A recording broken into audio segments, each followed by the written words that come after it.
Hi everyone, this is Jewish Talk coming to you from Nassau Community College on 90.3 WHBC, also streaming on nccradio.org. This program is later archived on Spreaker.com. This program is repeated Sunday night at 11 p.m. So hi there, my name is Rabbi Perl. Good morning, good afternoon, and good evening. This, of course, depends on when you are listening and when you are watching us. Gewalt! You can actually see us on Facebook Live at WHBC or my own page at facebook.com, Anshel Perl. So hello on the radio, hello online, hello to the world. Now, I have a friend, his name is Michael Wolf, a distinguished member of our congregation, and he really did a job on me yesterday, expecting me this morning to make my Oscar picks, my nominations and my picks, so Rabbi Perl's picks on the Oscars.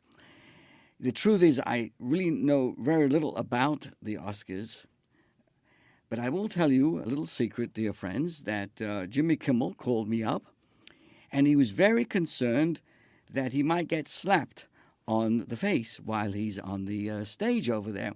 So he called me up for some advice. We got together, and I gave him some karate chops. I showed him how to do it, how to respond. And if any of you believe that, I will sell you the Brooklyn Bridge. But anyway, thank you so much, Michael, for bringing to my attention there is even such a thing as the Oscars. And listen, dear friends, if you're going to watch it, enjoy. Main thing is, I'm so happy you're listening this morning. And, of course, if you are actually watching us, I'm giving a big wave out right now to all WHBC World and also, of course, to Anshel Perl World over here on Facebook. So good morning to Jean. Good morning to Eitan Kolshevsky, who is now reached out to North Carolina. I believe that he's running for office. He wants to become the governor of North Carolina. Congratulations, Dr. Kolshevsky. To Linda Zellickson, good morning to you, and to Lynn Feldman. So I'm going to share with you a story, an amazing story. And it was a story that I actually shared yesterday in my synagogue. And I said, everybody should hear this. And it's really, really something very, very, very powerful. Of course, the lesson from it as well. This is a story of Steve Adler, who served as an Israeli judge for 36 years. Adler was appointed a judge in the labor courts in December, this is in Jerusalem, in December of 1975, and he retired in November of 2010 from the appeals level, where he had served as the president, chief judge of the appeals court. So I will share with you what took place in the late 1970s. Judge Adler presided at that point as a hearing judge in the Jerusalem District Labor Court, which began as a common dispute, but had a dramatic conclusion inspired by the Torah portion, Kisisa, that we read yesterday. The Torah portion, the section of the Bible that was read simultaneously throughout the Jewish world this past Saturday. It is a simple, deeply human and moving story, which Judge Adler, related himself, and by the way, you can check it out. It appeared on the Jerusalem Report approximately 2 years ago. And he shared the following, and I, of course, share this with you as well. He reports that when he reached the last case of the afternoon docket, the courtroom had emptied out, and only the parties involved in that dispute were present. So the court at that point had a worker, an employer, and their lawyers. The worker was a young man, 22 years old.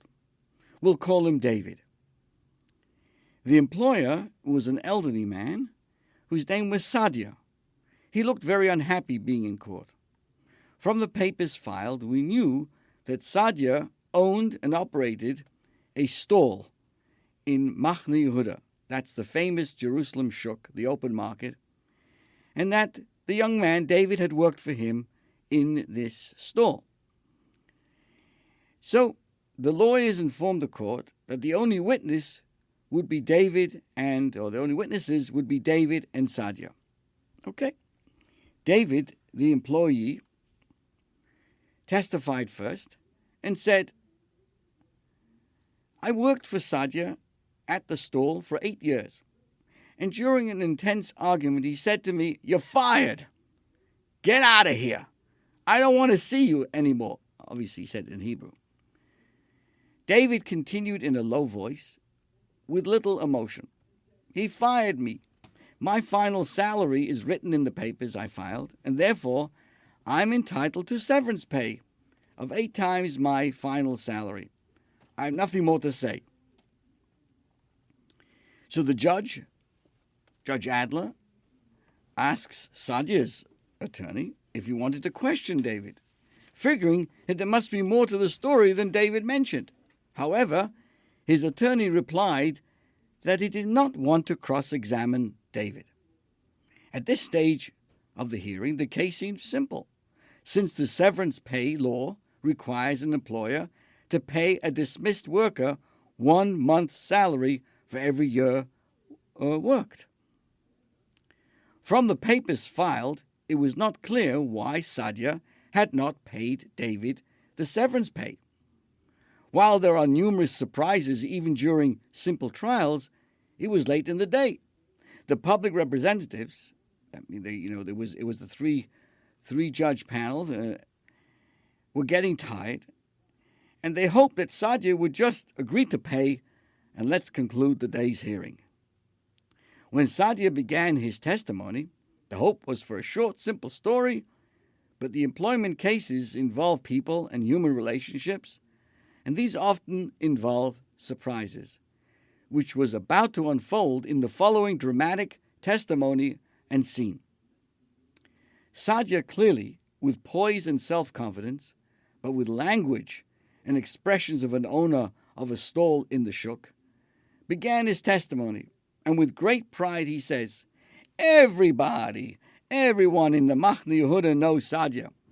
I have many stalls in the shuk, not just the stall that David worked in. I'm one of the organizers of the shuk's, that's the marketplace, merchants. I sell merchandise in my own stalls that I own, but I'm also a wholesaler dealer which brings fruits and vegetables to the shuk and sells them to all the other stalls, who are called busters. This seemed a good time to ask Sadia why he had not paid David's severance pay, if he indeed was a successful stall owner and financially well off. Sadia answered in a very indignant manner. He says, money isn't the problem, but that boy won't get a lira, a shekel, from me. Sadia, the judge said to him, please relate to David's testimony. The severance pay law says that if a worker is dismissed, he's entitled to severance pay. Why shouldn't David receive what the law grants to him? What the boy said is true, Sadia replied. I fired him, but judge, that boy is not going to get anything from me because he spat in the plate from which he ate. This is, in Hebrew, a very colorful expression, which, the judge says he vividly remembered Sadia using, which means, basically, accusing the person of being ungrateful to someone who helped him very much. So the judge suggested to Sadia that he remember all the years David had worked for him, and not a single argument which brought about the dismissal. But he worked for you for 8 years. Sadia continued his story. Your Honors, let me tell you the story of this boy and how I helped him. I am known in the shuk as a patron of young boys who are thrown onto the street by their parents and who have nowhere to go. I help them so they won't descend into crime and drugs. David was thrown on the street by his mother at the age of 14. I, Sadia, took him in, gave him a job and a place to live, and saved him from a life of crime and misery. When the boy began using drugs, I brought a social worker, and together we put him back on the right path. I made sure David went into the army, and while he was a soldier, had a job with me in his spare time and a place to live. Furthermore, Sadia continued, when David married, I, Sadia, found him an apartment to rent and bought him furniture. And your honors, look at the thanks that I get. I do all of this for him, and he curses me when we have an argument. So I fired him, and he doesn't deserve any money after the way he acted and everything I did for him. Sadia's testimony came from the heart and proved that only when the court hears both sides can we understand the real problem. David sat quietly during Sadia's testimony. When I looked at him, the judge says, it was clear that he did not deny that Sadia was telling the truth. So the judge says, even though he was moved by Sadia's story, he reminded him that every dispute has a human and emotional side, but also a legal side. And the legal side of this dispute is that the severance pay law clearly requires employers to pay severance pay if they dismiss a worker. Sadia replied that he does not have to follow the law in this situation because it is not fair. I continued with what the judge says, what I thought would be maybe a more convincing argument for Sadia to pay up the severance pay. And he reminded him, listen, you are a person well respected in Machne Yehuda, in all the open shuk, in the open market. And would you want all of your fellow merchants to regard you and know that you did not uphold the law? Sadia replied, that the other merchants who heard the story were shocked by David's behavior, and they too agreed he shouldn't pay anything. So while Sadia was a strong-willed person and convinced that he was right, I did not, the judge says, try settling the case by agreement instead of handing down a judgment. So I told Sadia that according to what he and David said, he employed David at the time and he was 14, which is in violation of a criminal labor law prohibiting employment of a minor. Well, guess what? This argument did not move Sadia at all. He replied that saving youths thrown out on the street is more important than the law prohibiting employing them, and besides, he had already served a jail sentence for a dispute with the income tax authority. In short, he reiterated that he was not going to obey the severance pay law because he didn't consider it fair to pay David anything. Garnished. You want to hear the rest of the story, my friends? I know you're sitting at the edge of your seats. The courtroom was quiet. The lawyers had no further witnesses. It would have been easy to give a judgment on the spot, requiring Sadia to give David severance pay. But we were torn between the letter of the law and the Sadia's commendable behavior helping David and other youths like him. The two lay judges, because there was a three judges, they felt, all of them felt, that this is a case in which the court should make every effort to help the parties settle their dispute by agreement. It was difficult to hand down a judgment which would relate to Sadia's helping the boy, since the severance pay law was clear in declaring a right to receive severance pay that left little room for compromise. So we asked ourselves, would it be just in these circumstances to require Sadia to pay David the entire amount? And I want to tell you, I'm receiving so many calls and notes about this. Is unbelievable. Larry Swenson. Larry, label, sei gesinnt. Nice to hear from you. My best wishes to you and your whole family, and best wishes to your dear wife. Good day to you too. So, dispute settlement is difficult in situations where the law requires a payment, but under the circumstances, such payment would be unfair. How could I think of a way, the judge said, to convince or encourage Sadia and David to settle the dispute in a manner which was both legal and fair? So the judge, this Judge Adler, at that time was only 36 years old. He was an American immigrant, and the Israeli culture was new to him. While he obviously, like most of us, have enjoyed shopping in the Machne Yehuda, the language and the culture was a little bit foreign to him. But if you spoke to Dr. Kilshevsky, he would know exactly how you talk when you walk into Machne Yehuda, into the market. So the judge comments, as I'm sharing you from this Jerusalem report, he could have stalled for more time to think of a method to settle the dispute by asking the lawyers to summarize their positions, but that would have made the parties more antagonistic. Things were looking grim until the one of the late judges passed Judge Adler a little note, which on it was written the words, "Moses and the tablets." By the way, you should know, as we prepare for Passover, we may be able to change our noses, but never our Moses. Very important to know. So this little note was given to the judge, said Moses and the tablets. And after quick thinking, the judge says he understood what was being hinted and suggested. So the judge turns to Sadia and says, "Sadia, before we finish the hearing, I have a question for you. Do you read the Bible?" I knew he would answer in the affirmative, and this was a way of involving him in the thought process. "Of course," Sadia says proudly, his face lighting up for the first time during the hearing. The judge continued with another question.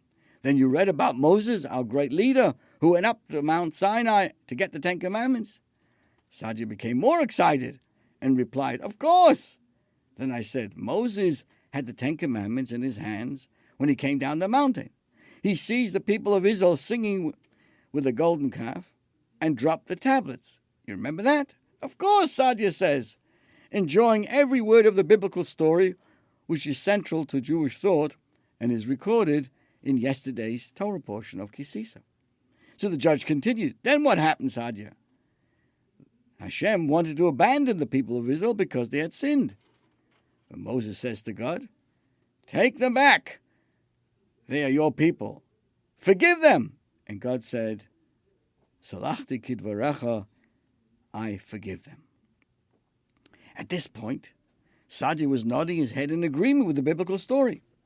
At that dramatic point of the story, the judge looked Sadia directly in the eye and said in the most serious manner possible, he says, Sadia, forgive the boy. Take him back. Forgive the boy. Take him back." Sadia went from a happy, ecstatic demeanor to a pale, serious, and thoughtful face.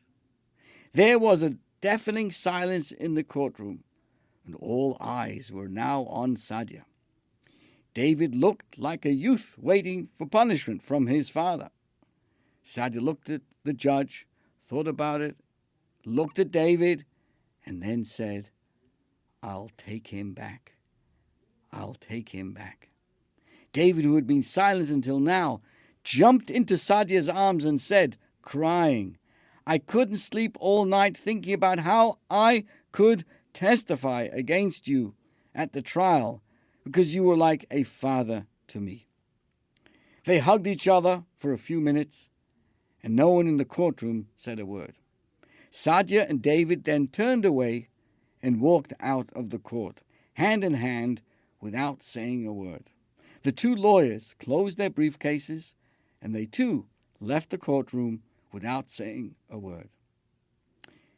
Judge Adler, Stephen Adler, wrote in the court protocols that the case was closed by agreement and canceled the court fee. I'm going to share with you what I learned from this story. Meanwhile, let me just recognize Eitan, let's see now. Jeffrey Hirsch, thank you so much. Yeah, Jeffrey. Good morning to Lavana. Thank you. Everybody else joining us, thank you so much. What did I learn from this story? What can all of us? I found the story so meaningful on more than one level. First, it captures the tension between cold law and real justice. That is why the Talmud says that the judge should attempt to bring parties to an agreement before handing down a legal judgment. Sadia and David had an argument and needed an outside party to help them reconcile. A court judgment requiring Sadia to pay David would settle the case, according to the law, but both parties would feel that justice was not done, and the judgment would erase a friendship, the one between David and the person he loved. A court-imposed solution would probably have disappointed both parties. The conclusion in this case, reached through mediation, through mediation, settled the actual dispute between Sadia and David, satisfying both parties, and renewed a wonderful friendship and warm fatherly relationship. As Judge Adler wrote later on, courts cannot settle every dispute by mediation, but in certain cases, it is a good policy for them to attempt mediation prior to hearing the case or giving judgment. The judicial process obligates the judge to take into consideration and balance the tension between law and justice and equity. The judicial process is best served when the judge is open to learning from the wisdom and the experience of others, who often see things in the hearing, at the workplace, and in society that judges are not aware of or don't quite understand. In this case, one of the lay judges, because it was a 3-panel judge, he was the main judge, and they were like lay kind of persons. They were the ones who gave the judge the Moses idea, because they knew the mentality. He was from America. He understood the Jerusalem population, Israeli society, and what would probably influence Sadia. Would Moses be able to settle a dispute in a courtroom outside Israel? I wonder. But this case shows the charm and the humanity of the Israeli society and its connection with the Torah. The lay judges who sat with Judge Adler were not particularly religious persons or observant people. Both Sadia and David did not wear kippot. They weren't wearing head coverings. But nevertheless, they knew the Torah, and it allowed them to be guided by the Torah. Judge Adler concluded, this case took place more than 40 years ago, but I still remember it as one of my most moving experiences in the courtroom. It was a great feeling to have made peace between two people. The settlement of Sadia-David dispute had a special place says the judge on his memory, and he's grateful to Moses for his significant help. That's my first lesson. The second one, though, is very, very important during this time, the world that we live in today. We learn from the story the great power of forgiveness. God is hurt very badly, but Moses insists he must forgive, and Hashem, God, forgives. When people lack the ability to forgive, they are unable to resolve conflicts. The result is division, factionalism, and the fragmentation of families, communities, friends, partners, and a nation into competing groups and sects. We all get hurt, and we sometimes hurt others. We need to be able to ask forgiveness, and we need to be able to forgive. Look, David cursed Sadia. It made him fire David. They could have gone their separate ways, and the hurt would linger for a long time, perhaps for many years or forever. But in a moment of true humaneness, vulnerability, and authenticity, Sadia grasped the power of forgiveness, and David fell into his arms, sobbing. Because deep down, we do not like to fight. Hate and quarrel, love and trust are the innate fabric of the human soul. Now, I'd like to continue with a story that occurred this past Thursday night, March 9th, 2023, the 16th of Adar. A terrorist attack was averted in the Jewish community of Beitar Illit as a bomb placed by a terrorist on a passenger bus failed to explode. Israeli authorities activated an alert warning for all the residents to lock their doors and windows and remain in their homes, as they launched a manhunt after the killer who planted the bomb. Only on Friday morning did they allow the residents to leave their homes. You may have read this story, but there's more to the story than what has been reported.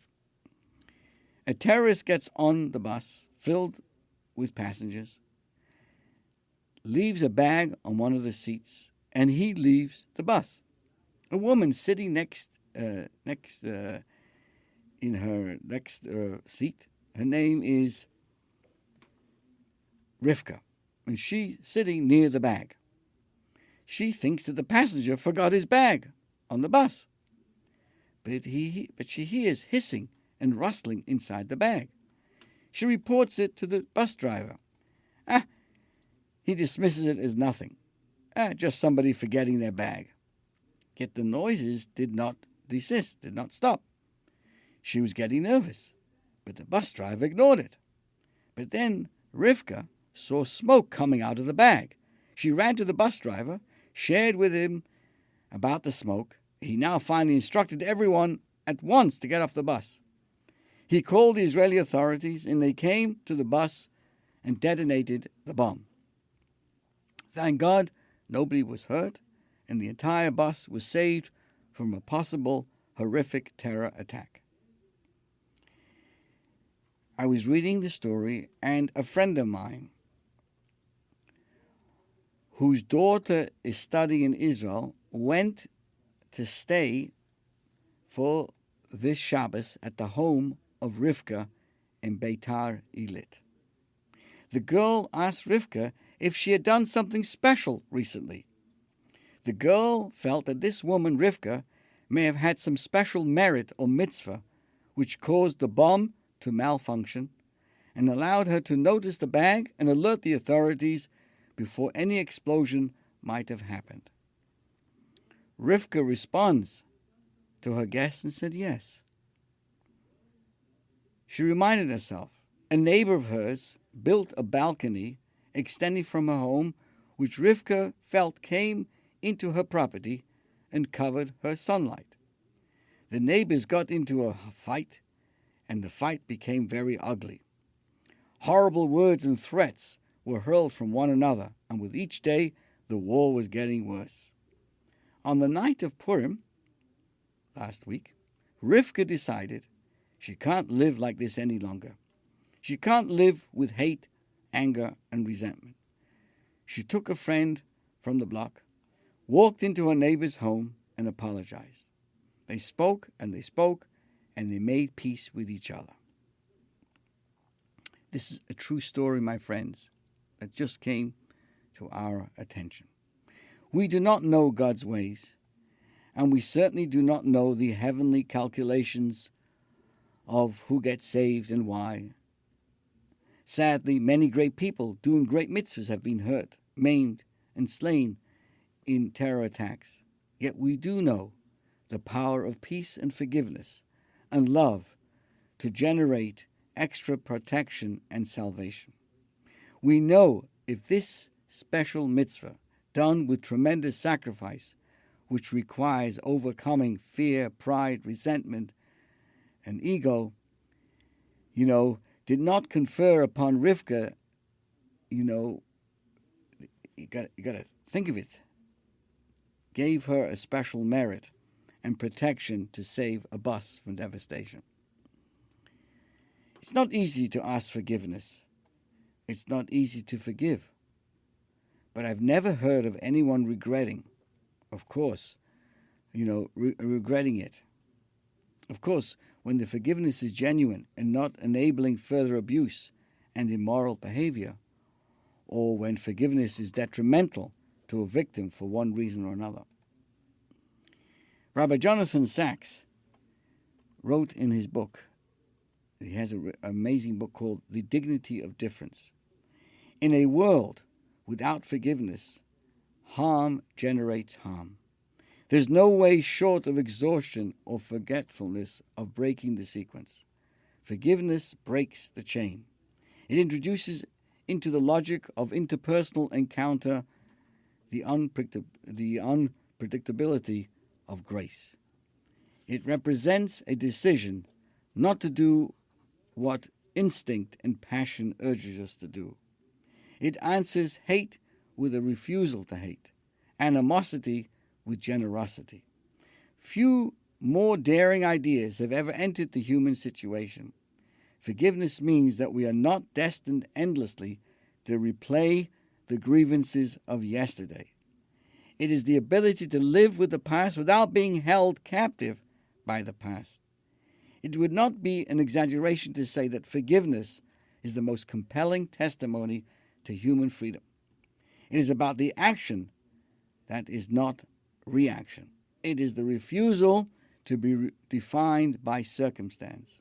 It represents our ability to change course, reframe the narrative of the past, and create an unexpected set of possibilities for the future.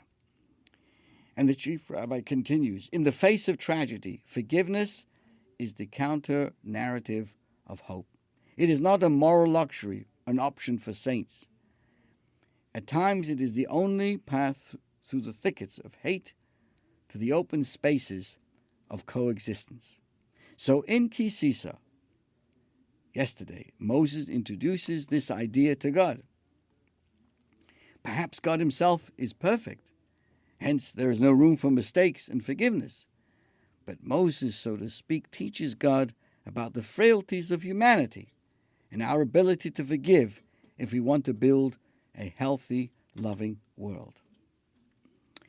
So, this is something I wanted to share with everybody, erev the Oscars. What the connection is, I'm not sure, and I really don't know. But I'm just trying to be respectful to my friend Michael Wolf, who seems to be totally enamored with tonight's Geschäft. Good morning to Jonathan Wolf. Haven't heard from you from a long time. Hope all is well. To Sharon Jacobs, thank you so much for joining us on Purim, and to everybody out there. Let me continue now, dear friends. I was at the bedside in the hospital.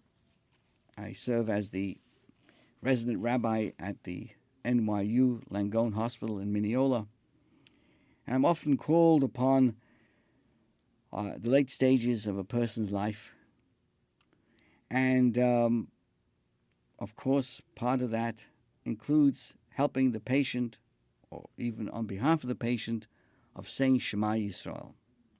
And I share with you today that Shema Yisrael is the soul of Judaism. The prayer Shema Yisrael, Hashem Elokeinu, Hashem Echad, which translates, Hear, O Israel, the Lord is our God, the Lord alone. Hashem is one. You know, I'm sure you remember your first roller coaster ride as if it was yesterday. I must have been 7 years old when, I guess you would call it the counterpart of the Six Flags Great Adventure back in England. I was there as part of the day camp at that time in the summertime. My heart was pounding as the coaster slowly started its climb to the top. When it hit the top, there was a momentary pause. The sun beat down on us as we waited. Suddenly, the cars jerked into motion while rapidly gaining speed. We were hovering over a long, steep drop above a lake.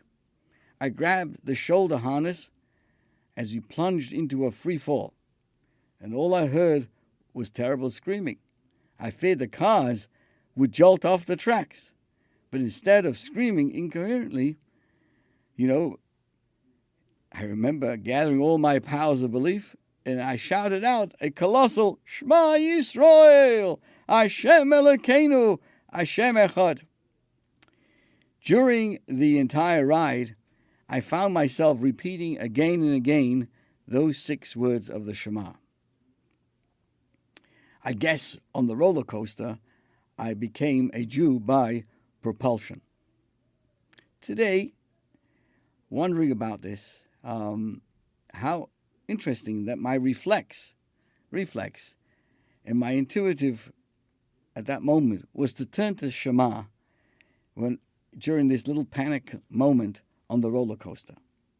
Throughout our history, we have recited the Shema at moments of crisis and moments of celebration. But why? Why the Shema? Why do we choose?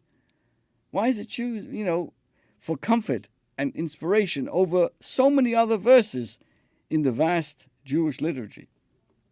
There are 5,845 verses in the Hebrew Bible.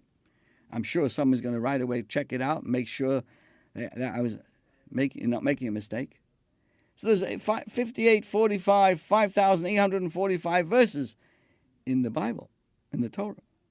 But the only one verse, the Shema, is chosen by our tradition to be recited as a mitzvah twice daily, every evening and every morning.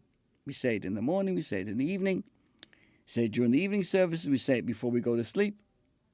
Shema is the first verse we teach children. And traditionally, that's the last words recited by a Jewish person on the deathbed. Many Jews who died for their faith bravely died with these words on their lips. In fact, it's well known that Eichmann, this became apparent during his trials in Israel, Eichmann had observed Jewish people dying in the gas chambers, and he actually asked at that time, why do they all say these words? What do these words mean? He actually heard Jewish people through the little holes in the walls before they died the words Shema Yisrael, Hashem Elokeinu, Hashem Echad. Not everyone knows, but the words of the Shema are written on the parchment in the mezuzah on the doorposts of the Jewish home. And it's written on the parchment inside the boxes of tefillin, as the Torah itself has instructed us to do so.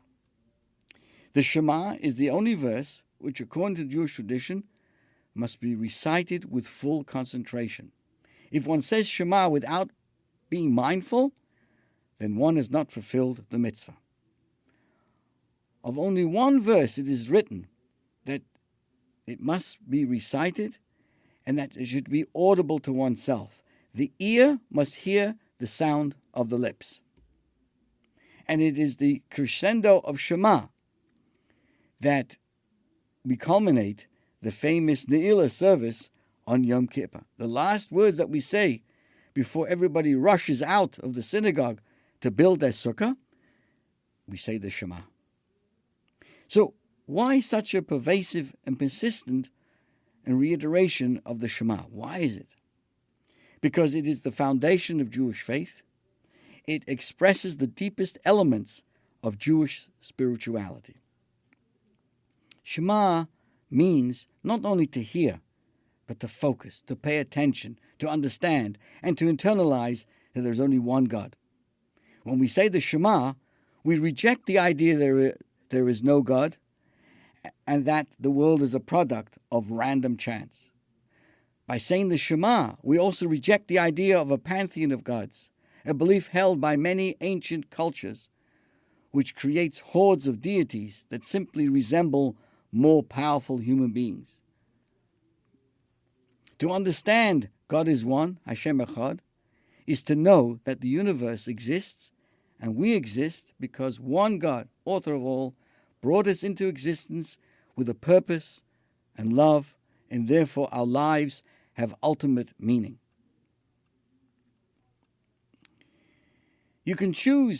A person can choose one's life where the only thing that is real is what you detect with your senses.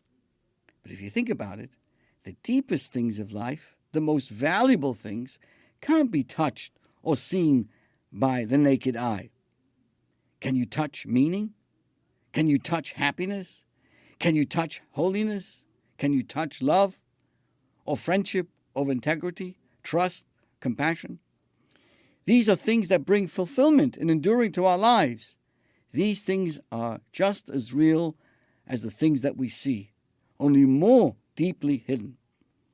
You know what you can touch and taste? Chocolate cake. You know what you can't? Hope for a better tomorrow. Would you want to give up either in your life? In fact, when you can't see something, it doesn't mean it doesn't exist. It often means it exists on a much deeper level. The truest essence of reality is not which meets the eye. This is why the Shema is always recited with covering our eyes with our hands. This is in order to teach us not to be distracted by what we see.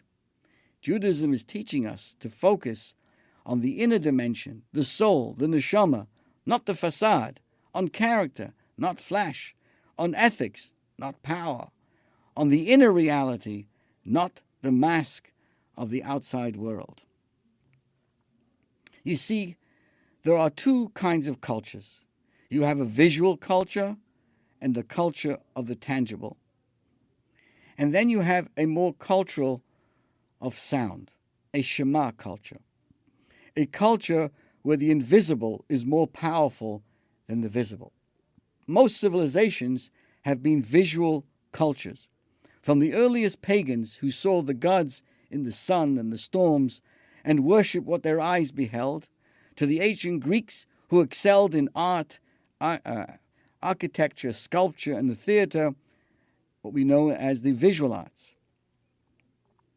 Today's secular culture is the ultimate visual culture, dominated by television, video, the computer screen, the iPads, the Xboxes, the YouTubes, the weiß was done. Judaism, by contrast, with its belief in the invisible God who transcends the universe, is supremely a civilization of the ear, of listening to the deeper reality.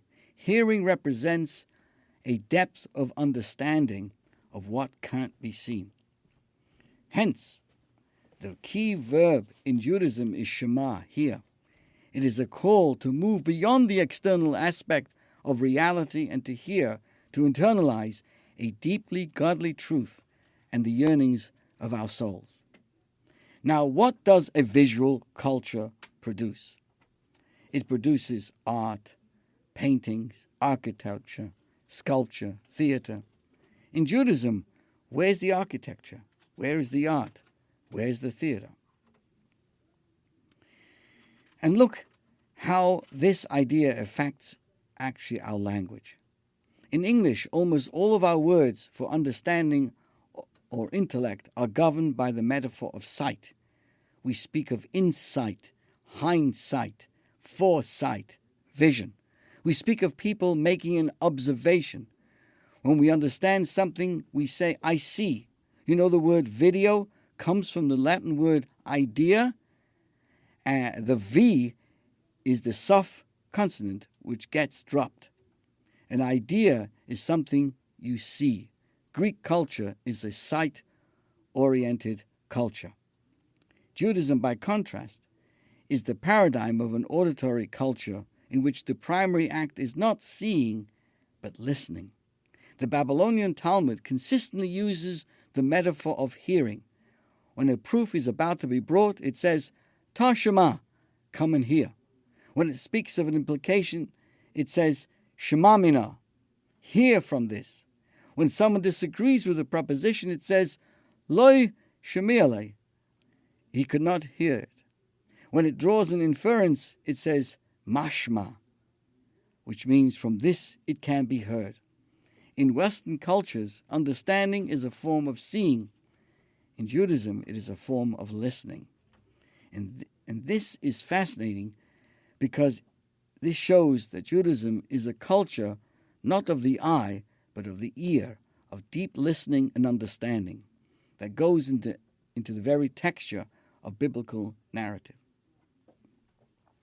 And so we see here this power of the Shema, of the hearing, and what it means in our lives. You know, there's a beautiful teaching in the Medrash of the origins of this Shema and how it became such a quintessential declaration of our faith. At the end of the book of Genesis, at the end of Jacob's life, after his family had reconciled with Joseph, Jacob called Joseph to his bedside. Realizing he's about to pass away, Jacob wants to bless his grandchildren, Manasseh and Ephraim. He tells Joseph how much he loves them, and as if they were his own children. Then, in the next sentence, the Torah said Jacob looks at Joseph's children, and he says, Mi eileh. Who are these kids? Joseph says, these are the children with whom God has blessed me. How could it be that Jacob doesn't recognize his own grandchildren, the ones who he just was talking about, saying how much he loves them? And the Medrash says that it's not because his eyesight failed, as happened to his father Isaac. Jacob's vision was fine. He didn't recognize them because they looked Egyptian. They were born in Egypt.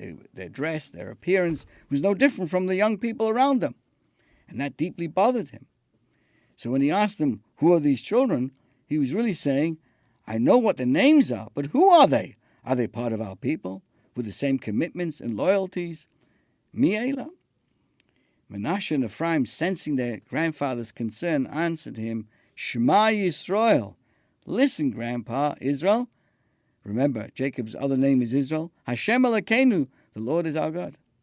His grandchildren are saying, we may look different, we may speak differently, not Yiddish, but Egyptian. However, we still believe in the same God, the same covenant, the same values, the same momentous history, the destiny as you do. Shema Yisrael, listen, dear grandfather.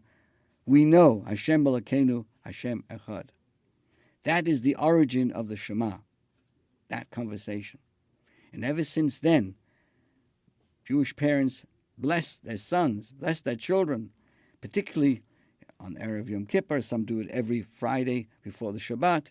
We wish our children to grow up to be like Ephraim and Manasseh, integrated and successful in the society in which we live, and at the same time, deeply loyal to the and learned members of the Jewish people. Friends, the question, Mi eileh, who are they, is something we can ask ourselves.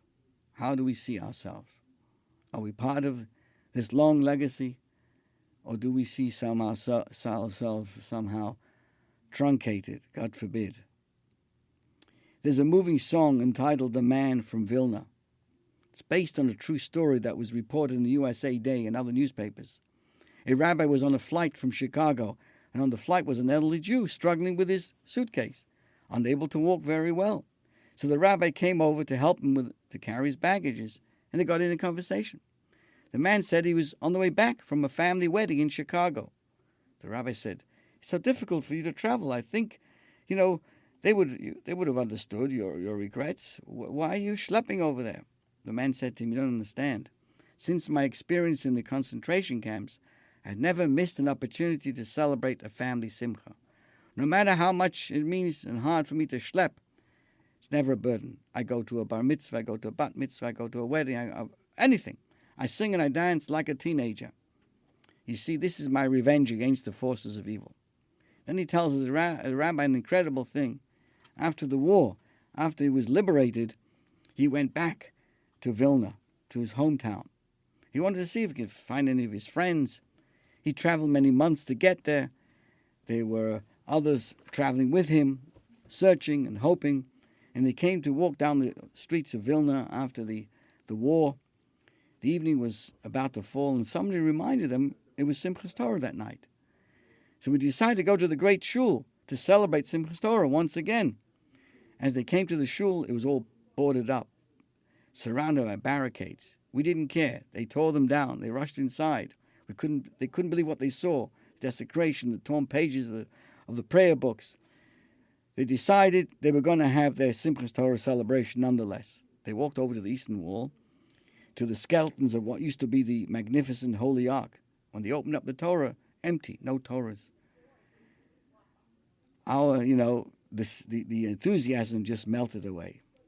Then I took a look at the group. There were close to 200 adults. Suddenly he noticed 2 little children who had joined that night. You see, they had traveled hundreds of miles without even seeing one little child. And the thought came over him, this old man says, I stooped down, lifted the boys like a trophy, and we all started to sing and dance. They formed a circle and began to dance. We had no Sefer Torah to carry on our arms, but we did have these 2 beautiful children whom we lifted up onto our shoulders. Then someone called out in a loud voice, Master of the universe, we have no scrolls of ink and parchment, but these 2 children are our living Sefer Torahs. Help us live that way. And he reports how he danced from morning all through the night, singing Am Yisrael Chai. My friends, as we prepare ourselves for the new week and preparing ourselves for Pesach as well, let's remember what we see, to be able to look deeper and not just at the physical things that we have, the art and whatever else that we own. It's about the deeper side, the things deeper side. Looking at our children, to look at our grandchildren like Torah scrolls. We must decide, once and for all, Shema Yisrael, to say these holy words every night, to say them with our children and grandchildren. If our grandchildren come over, instead of stupid things in all kinds of movies that fill children with inappropriate thoughts, why not, as grandparents, say the Shema with the children? Let us shout out, to see, to appreciate God in this world. And let us join our Shema with that 4,000-year-old chorus made up of so many Jewish people who have said these words. Some said that in Egypt as they faced suffering. Some said it in the concentration camps. These are words sanctified by the tears of our ancestors. And now, thank God, we can say them in the midst of freedom and on roller coasters as well. So let us celebrate. Shema Yisrael, let us celebrate and rededicate our Jewishness in this blessed land of freedom. Let us join our voice to that momentous 4,000-year-old chorus whose power and holiness has carried us to this day. Friends, let us recite the Shema in unison, together with one heart as one people. Shema Yisrael, Adonai Eloheinu, Adonai Echad. Thank you so much for joining us. Have a wonderful week and stay well.